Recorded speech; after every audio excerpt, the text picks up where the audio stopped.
এই তো সুপ্রিয় দর্শক শ্রোতা দেশ ও প্রবাস থেকে যারা আমাদের সাথে সংযুক্ত আছেন, ভিডিও দেখতেছেন অথবা শুনতেছেন, সবাইকে জানাই আন্তরিক প্রীতি ও শুভেচ্ছা।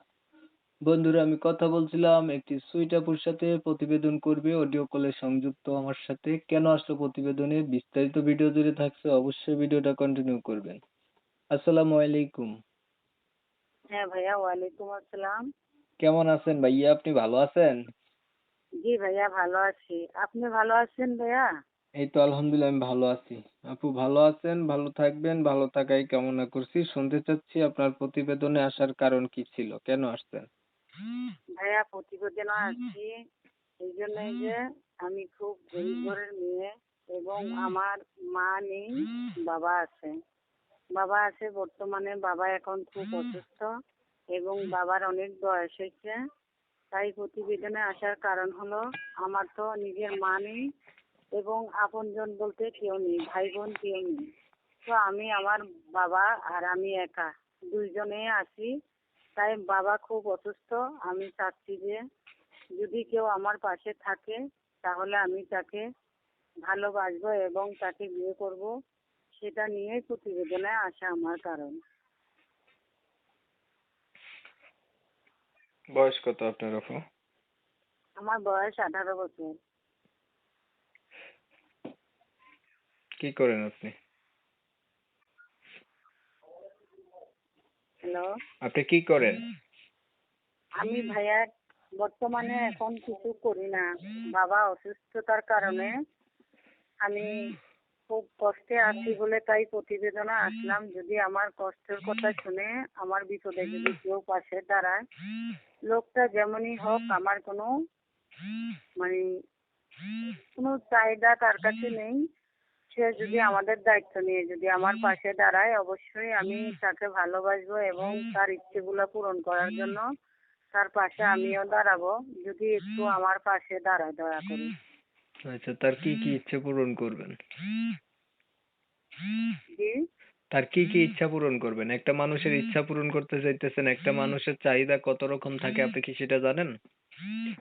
আমি আপনাকে বলি, যত আমাকে যদিও উনি আমার সব অসহায় জীবনের কথা জেনে, আমার মা নেই, ভাই বোন নেই এবং আমি, আমার বাবাটা খুব অসহায় এবং অসুস্থ বর্তমানে এখন আছে, আমার পাশে দাঁড়াবার মতন কেউ নেই। যদি বলে যে তো আমাকে বিয়ে করবে তাহলে আমি তার কথা মতন বিয়ে করতে রাজি। এবং সে যদি চায় যে আমার সাথে দেখা করতে পারবে, আমি তার সাথে দেখা করব এবং দেখা করে আমার সাথে সম্পর্ক করুক এবং আমার দায়িত্বটা নিয়ে যদি আমার পাশে দাঁড়ায়, তাহলে আমি এমন একটা লোককে ভালোবেসে বিয়ে করতে চাই। তার জন্য আমার প্রতিবেদনে আসার কারণ। সেটা বলেন যে আমি তাকে ভালোবাসে বিয়ে করব যদি বিয়ে করতে চায়। আপনি ইচ্ছা পূরণ করতে চাইছেন, এখানে তো অনেক রকম কিছু ইস্যু এসে পড়ে। অনেকের ইচ্ছা হইলো যে বিয়া করব না, শুধু প্রেম করব, সম্পর্ক করব। রাজি আছেননি? জি- তখন আপনি কি ভাইয়ার করবেন? ইচ্ছা মানে আমি আপনাকে বলি, একটা মানুষের জীবনে যেটা হয়তো আছে, কেউ কেউ অসহায় জীবন নিয়ে মানুষে কি কয়দিনের জন্য ভালোবাসা করে দূরে চলে যায়। আমি সেটা চাইনি। আমি চাচ্ছি যে ইচ্ছে পূরণ কি, যেহেতু মানুষটা যদি বয়স্ক হয় তাতে আমার কোনো সমস্যা নেই, একটু বয়স বেশি হলেও কোনো সমস্যা নেই। সে যদি আমাকে বিয়ে করতে চায়, আমি তার ইচ্ছে মতন বিয়ে করব। যদি আমার পাশে সে অসহায় জীবনে সে দাঁড়ায়, আমার দায়িত্ব নেই। লেখাপড়া জানেন আপনি? লেখাপড়া? হ্যাঁ, আমার লেখাপড়া ক্লাস 5 পর্যন্ত পড়ছি। বাংলা আমি কোরআন শরীফ পড়ছি এবং আল্লাহর রহমতে আমি এইগুলো এতটুকুই করছি। যেহেতু আমার বেশি উচ্চশিক্ষা মা বাবা নেই। বাবা আছে কিন্তু মা নেই কারণে আজকে আমার অতটুকু, গরিব ঘরের মেয়ে বলে অতটুকু উচ্চশিক্ষায় যেতে পারিনি। আচ্ছা, তাহলে আপনি প্রতিবেদনে আসছেন যেহেতু অসহায় একটা ফ্যামিলি চাচ্ছেন। আপনার সবকিছু জানার পরে কেউ একজন যদি আপনার পরিবারের পাশে এসে দাঁড়ায়, আপনার দায়-দায়িত্ব নেয়, মনের সাথে মন যদি মিল খায়, তাকে আপনি যদি সে বিয়ে করতে চায় আপনি রাজি আছেন, সম্পর্ক জি, জি। করতে চাইলে আপনি রাজি আছেন, এই উদ্দেশ্য নিয়ে আপনি প্রতিবেদনে আসছেন। আপনার হচ্ছে বয়স 18 বছর, আগে বিয়ে হয় নাই, না? জি না।